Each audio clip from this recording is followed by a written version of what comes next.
Okay, they came from everywhere. In December, for a sort of early political history, if you like, Labour Party enthusiasts and activists swamped Christchurch's Isaac Theatre Royal over the weekend for a very late, I have to be said, but there you go, it doesn't matter. It's almost Christmas, political party conference of the Labour Party, which Chris Hipkins' rhetoric was on full display, and he promised to make this, in his pledge to the party faithful, the first one-term national government in New Zealand's history. Which is right, actually. The first national government was elected in 1949, so for 75 years now, Nationals always govern for 2, 3, sometimes 4 terms in a row, going back to the 60s. Nevertheless, they've only been out of power for a year, but they can see a way back to the Treasury benches, and that way back includes Chris Hipkins leading them.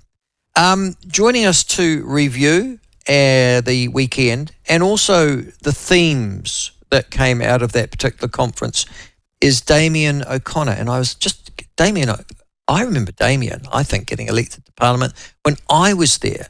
So, God, he's been there a while, but he joins us now and it's great to have him on. Damien, welcome to the show. When did you get elected first? Was it 1990 or 93? No, 93, Michael. 93, You were still there, that's right. Yeah, no, I was still there. No, before I fell on my sword, yeah, that's right. Yeah, fair enough. You've been around. I actually knew, though, your family, because the O'Connor family are sort of legends on the West Coast, aren't they? Yeah, we've been there for a while. Started histories go back into the 1850s, actually, in Nelson, and my father and a couple of his brothers shifted down to the West Coast when they were young, and so, yeah, both the West Coast and Nelson, Tasman, really. They were miners, were they, originally? Irish Catholic miners? No, they come out and they got lucky and bought a little bit of land just at Appleby, actually, and so kind of started. It was come from farming stock in Ireland, of course, came out and got a little bit of lucky. He got lucky and a little bit of money and bought land and then kind of started dairying. So it's been mainly farming, actually. Other side of my family, my mother's side, he was a contractor, actually, come to Kamara. So, a bit of a mixed blood, which is always good. So whose boy are you? Are you Ben's or Amon's? I'm John, so he's... John, was that another brother as well? Were Ben and Amon and then your father? The Roddy, Miles, Kerry, Fergus, there were a few of them. Well, of course, you're Catholics. For God's sake, you bred like rabbits, you lot. Well, yeah, I don't know what it was. A survival, I guess. I think your mother and dad did. Well, he had to run the farm somehow. The thing is that they were all of mixed political persuasions, and that was the healthy thing. In fact, their spouses, my aunties and that, always said no politics at family gatherings. Of course, that went out the door in the first minute. And Ben was a staunch supporter of the National Party, God knows why, but my uncle Amon stood for social credit on the West Coast. That's right, he did too. Fergus was a staunch Alliance supporter, and my father... as a farmer and as a Federated Farmers leader, he was dairy section chairman in the 70s. He's always kind of been Labour on the basis that actually the dairy industry is successful because of cooperative structures, which in his view and mine as well is the one of sharing the risk, sharing the rewards, which is it's the basic tenets of a Labour Party and a Labour government. No, fair enough. Okay, no, thank you for that background. Listen, conference over the weekend. I think one of the things that came out, apart from, the usual pledge about, let's make this one-term government, this kind of thing a party leaders does, is the theme was we need to listen to the voters. And it's been a year now, Amon. What does listening to the voters mean? Freudian slip, that's right. Yeah, carry on. Sorry, Sorry, fine. Damien. People have called me a lot worse than that, Michael. Look, I mean, clearly, the fact that actually most incumbent governments have been thrown out post-COVID, so we were up against it, but there were issues that popped up and people were angry and said we want to change, and, there's still some debate about what they are, and you can try and pinpoint each and every one of them, but more important, what do they see in us into the future, and what do they expect from us into the future, and it is one that First and foremost, I think listening to what are the primary concerns. And most people are so busy surviving now, and it's actually got worse since we got out. People were hoping for, a relief of some of that pressure on cost of living.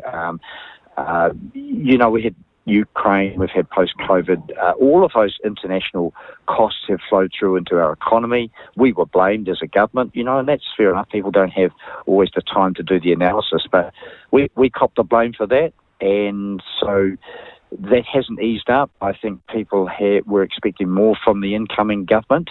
That hasn't happened. So they're now looking back to us to say, well, what's your alternative? What are you going to do?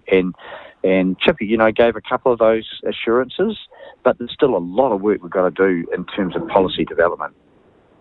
Yeah, well, I mean, I go back to the listening bit, though, and I'm going to ask the question, what did Labour do wrong? Have you actually asked that question?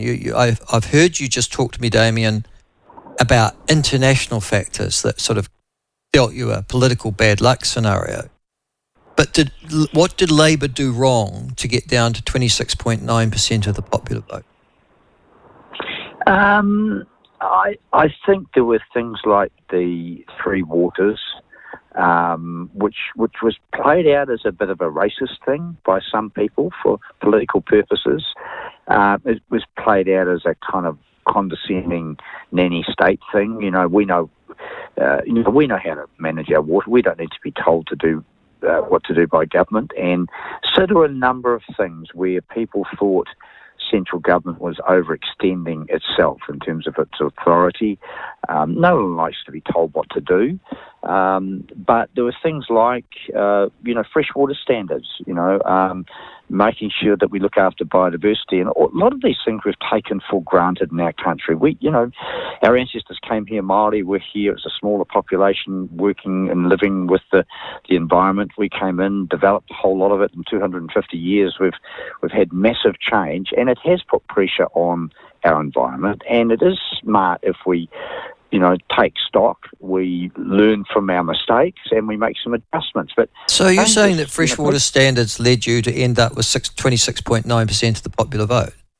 Or that was one of many. That was one of many things across the rural sector. But the rural sector was never going to vote for you anyhow. I mean, it's not a traditional voting sector. You lost it in Auckland, didn't you? 2020, yeah, well, people say that. I'm less familiar with the people in Auckland. I can never quite understand them. I don't know why you want to live there, quite frankly. But look, to be fair, it's a strange situation when such a large percentage of our population is in one base. That's